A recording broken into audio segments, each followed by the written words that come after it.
morning to you. Today is Friday, the 27th of March 2026. My name is Francisco Gaffney, and this is my daily streaming all about governance, risk, compliance, and advisory boards. The whole week, I walked through the four milestones of an organization, and I'm going to pull the model right now, actually, just to so you have a reference what I've been talking the whole week. This is a model. So, starting from the top, going clockwise, on Monday, we talk about scaling. On Tuesday, we talk about predictability. On Wednesday, we talk about controls and resilience. Yesterday, we talked about transformations and reinvention. And today is where the board, the executive team, and the founders are treating those as separate conversations. And why I'm saying this, because here's a perhaps unpleasant reality. What appears to be four different problems is usually one orchestration failure, really, because people are too busy doing whatever they have to do today. But the business are not today. The business are happening everywhere, every time, every day, everywhere. So all these elements are collectively working constantly and recurrently at every single time of the day. So when you talk about one thing or focus on one thing, the other two or the other three are suffering. So when you have an operating system that is working together as an ecosystem, then you have a very, very predictable business, a very scalable business, a business that have an edge in terms of what is relevant for your audiences, your suppliers, your customers, your services, your products for the future. And also you have that governance, risk, and control. And more importantly, you are very attractive for investors, your stockholders, to keep holding the value of your, appreciating the value of your organization, and also to the mainstream banking that is very tight lately, because I say we don't see that the companies have the capacity to repay. So it's not that the money is not available, it's that actually the measures or the measurements to compare your company against an investment or a loan or a credit line changed, and you're not aware of that. And here's why I'm preparing or going through all these processes with you so you can understand what's going on. So indeed, this is where I come in as a board advisor. I build a rotating international advisory board around the exact milestones the company are looking or facing or setting for themselves. So the board gets the right capability faster than hiring one executive, without large consulting overheads, without a talent locked in, and with the flexibility to refresh members every 6 months. So as the project changes, because imagine what you designed in Q4 this year completely changed in the past 3 or 4 weeks with this Iran situation. So you have to adapt very quickly a plan that you thought that was in a certain landscape in terms of technology, geopolitical, socials, etc., or technologicals, and now your own proposal and operating system notes that this support needs to change, and the sequence logics have to change, and this is what we bring together: a sequence logic as that actually has a gravitas that, regardless of what is going on outside, you have a capacity to shift gears as the things are evolving or not in the environments that you are working. So let's take a look at three things here before we go and explain all the steps, how I break it down, the model, into an organization. One thing that I want to mention is this risk of fragmentation. So the boards, the executive teams, and the founders often review strategy, talent, risk, capital allocation, transformation in separate meetings with separate owners and separate language.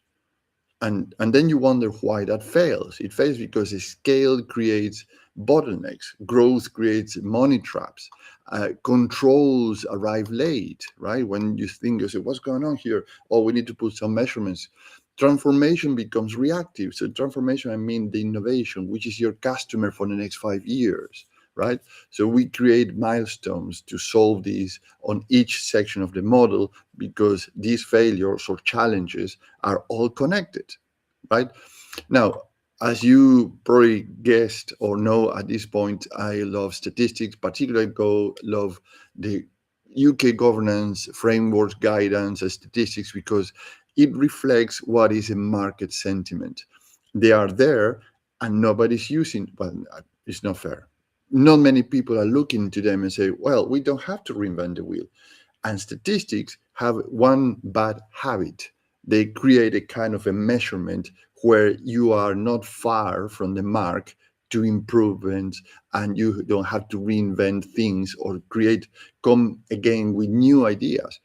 You already have the framework, you already have the guidance, you already have the guardrails, if you may. And doing that, you say, well, I don't want to be boxed into something. You are not boxed into something. You are having a very good foundation where from there you can grow much faster because then you can tap into all the things that today is our gaps. Well, let's look into this. The code in the UK is organized around connected. Uh, in terms of fragmentation, the UK code organized around connected areas, including board leadership, succession audit, risk, and internal controls. And the Financial Reporting Council guidance says that boards, executive teams, and founders should understand long-term trends, including technological changes. So at the same time, nominating processes should account for failure or future challenges and require board capabilities. What I'm saying with all this is actually now you have to look into future trends not as a marketing event or as a go-to-market event. You have to look as a future event as the whole organization, how things are impacting my whole organization. And I have a very good example for you this week. Um, Look at, even if the companies say we are operating locally, nationally, we don't, the geopolitical say it's not a problem for us, etc. Look what happened with the oil prices. Impacted everybody, even if you're servicing your local community, because you see the price in the pump. Some prices went up to 30-40% in some areas, right? So you say this not impacting geopolitically? Yet it is, but you have to look into this into a different way. Now, another thing to consider here: the market is not giving the boards, executive teams, and the founders room to relax, right? The markets. And here's some statistics. The Office for National Statistics says the firms with weaker management were 4 times more likely to rely on little to no analysis. What that means, well, for example, the Department of Science, Innovation and Technology says the UK still faces barriers to the adoption of transformative technologies. And adoption doesn't mean that actually you are having AI now in your office and then you are saying, oh, we have AI, so it's going to help us. That is not a user adoption. I mean, the adoption that actually is a transformative technological adoption where the company is improving, is more efficient, it has a capability. Yesterday, I had a very, very good conversation with a specialist in this area, and he said we can double the output with the same people now, with using AI systems and processes, not as a chat GPT, how I can make this better. No, they are, by the way, I don't know if you're aware, there are 7 layers of AI. It's not just what we see in ChatGPT, that's a language model. So when you interact with AI, and there are 7 layers underneath. You can imagine if you can double the output, and okay, don't say double the output. Let's say that with your same team, your same capacities, your same resources today, you can increase 25% your revenue. It wouldn't be that absolutely fantastic. This is a transformative implementation of technology. But this is what the statistics is showing, that this is not happening. It's all just in the surface. Anyway, another interesting statistics today is the cybersecurity breaches shows the high exposure and patchy incident planning.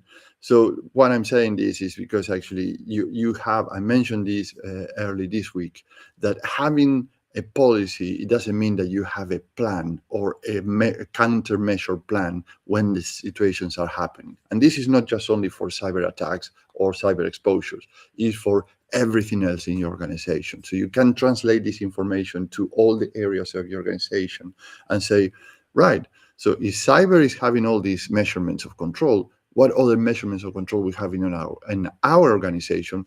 Could be logistics, distribution, partnerships, you name it. That actually is not just a policy, but actually is a countermeasure if situations happen.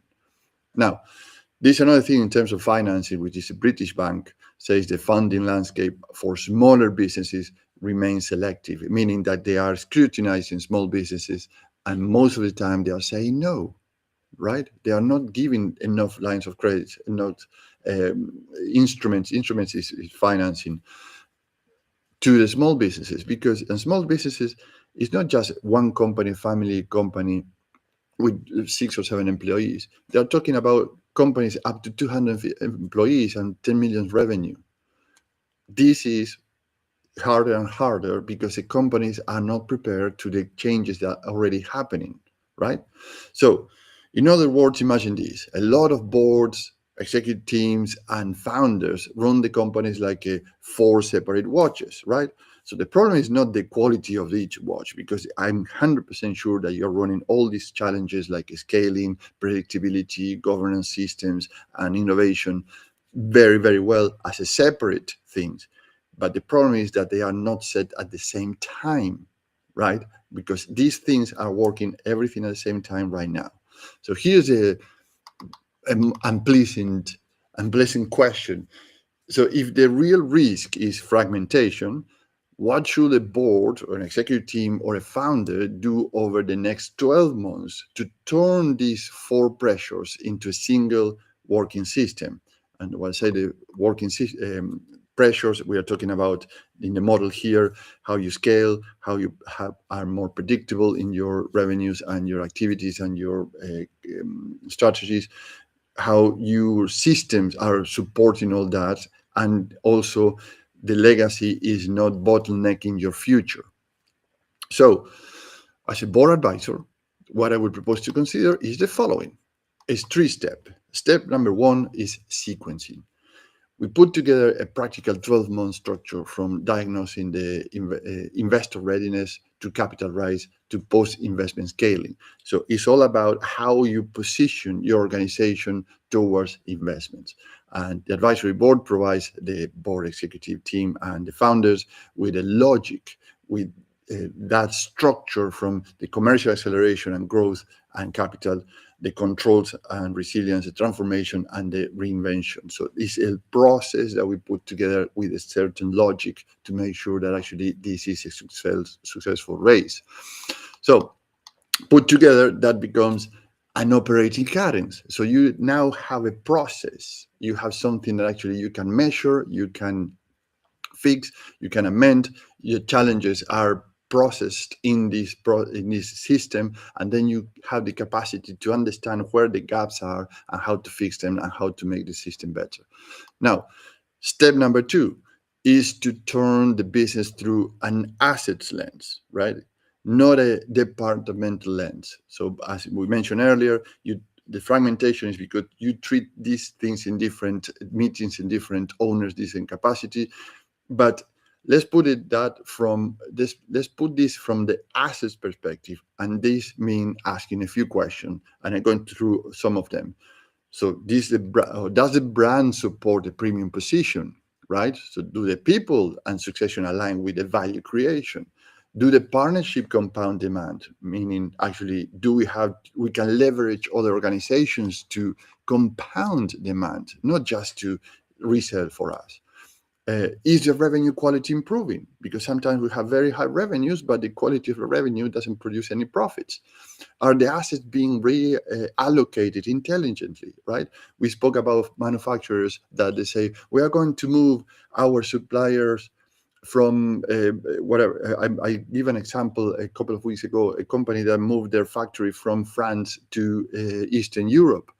But what they created was a complete logistic nightmare and a decrease in trust in to their customers and distribution network, because say we are having delays that we never expected. Actually, we don't know if the quality is the same, because the capacity of the operators, people that were working in the factory in France for 20 something years, They were not there anymore. They were training new people, very young people, very skilled people, by the way, but as anything like a new driver compared to a 20 years driver of a semi, a truck, you see that actually they know, they hear things, they see things in different ways. Anyway, so is the asset being relocated intelligently is another thing that you have to look into. Is your governance risk and compliance catching the risk? Has the performance flows through clean processes, right? Are the strategic updates fast enough for technological changes? And this is something that we mentioned already earlier in terms of AI utilization. So these are three steps. Step number three is how you put this cadence, and is throughout the 12 months, and is in quarter one we diagnose concentration risk and capability. And quarter one doesn't mean that actually is the beginning of the year. It's a quarter that we start the process. The second quarter is tighten the commercial proof and investor readiness. In quarter three, we strengthen the controls and reporting. And the last quarter, we refresh the talent pool and formalize the next innovation agenda. And replacing the talent pool is not your company people, is the advisory board. And we like to have talent that actually is relevant to where the company is and where it's going. And sometimes the talent that you have in an advisory board, they are very useful for a period of time, and then you have to say thank you very much, this is the length of your services, because then the company evolves and you need a different capacity network and expertise for the next phase. So in this current environment, that sequencing matters because demand is softer, profitability pressures are real, and the funding discipline is getting tighter. And so you need now all these things operated and documented and provide evidence that you are doing this. So that gives the boards, the executive teams, and the founders a plan. But the fair question follows: who helps execute that plan with enough authority, enough specialist range, and enough speed to matter this for this year, right? So you want to happen now. So this is where I have three things that I can bring to the table: outcomes, differentiations, and risk reduction. In terms of outcomes, I build a rotating international advisory board for this operating system. So the company gets the exact specialist expertise is needed at each milestone in a fraction of the time, and it takes a fraction of the time that takes to hire one stellar recruit. But actually 6 months later you realize, I say, what are we going to do with this person? Because the talent is there, the expertise, the capacity, but actually the company now is evolving, and this person is still very good, but actually not in the new place where the company is going. So the outcome is a business that is more fundable, is more predictable, and more scalable and more transferable. There's all these keywords. If you want to make a note about them, because these are things that you have to understand how you put and explain these when you're going to rounds of investments or to your stockholders and your organization itself. So why you're doing the changes they are doing. In terms of differentiators, I do not offer advisory fog, like, this is a PowerPoint of all the things that you already told me. What I do, I install an operating rhythm. That means a milestone scorecards, board calibrated challenges, capability mapping, succession pressure testing, partnership logic, pricing and asset reviews, control escalation, transformations, kill or invest rules. And this, we spoke about that yesterday. And a sharper investor narrative. That's what you're looking for. The board does not buy more noise. It provides a disciplined way to remove risk and in a sequence that investors understand. Very important. And how I reduce your risk, the talent pool stays modular, meaning that actually we replace people as we need them, as we mentioned. So members can be swapped every 6 months as the project evolves. So the boards avoids talent locked in, avoids consulting overhead, and avoids over hiring permanently capabilities before the company knows which bottleneck matter most. And this is very important too. That is what makes the model practical.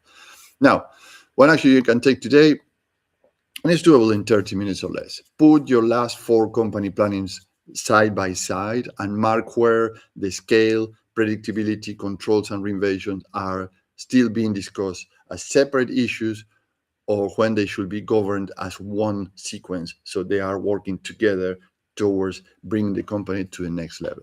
So let's pause it here for today and reconvene next week. And if you are a board or an executive team and a founder and you want to implement this advisory board operating system with a faster than hiring one executive and without consulting overheads, without talent locked in, and with the ability to refresh expertise every 6 months as the project evolves, set up a 30-minute call so I can understand your position and how in a 12 months board diagnostic and implementation plan will work for you and your team.